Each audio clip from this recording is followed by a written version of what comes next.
بسم الله والحمد لله والصلاة والسلام على رسول الله. اليوم الأربعاء 8 من أيار 2013. هذه المحطة من مدينة خربة غزالة. يعني ذلك هذه المحطة وهذا البناء هو محطة القطار المتواجدة على السكة، والدليل على ذلك أن مدينة خربة غزالة لم يدخلها جيش النظام حتى تتحرر.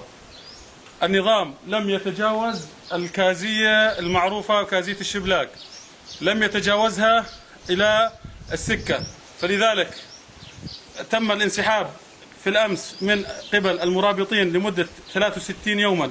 انسحبوا بسبب قلة الذخيرة، شيئا فشيئا، ثم قطع منابع الذخيرة على الإطلاق.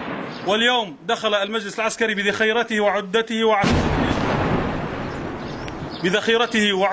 وعتاده ليقول أنه قد حرر هذه المدينة التي لم تحتل على الإطلاق.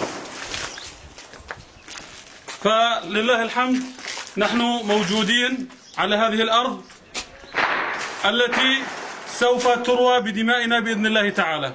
لا نريد المزاودة ولا نريد أن نضع المسميات في غير أماكنها. مدينة خربة غزالة لم تحتل حتى تطهر من القوات الأسدية.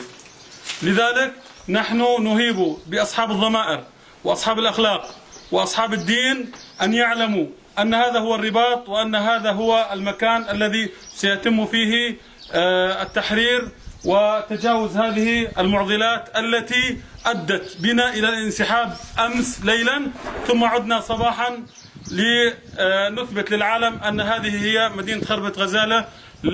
ولن بإذن الله تعالى تكون في قبضة يد النظام على الإطلاق.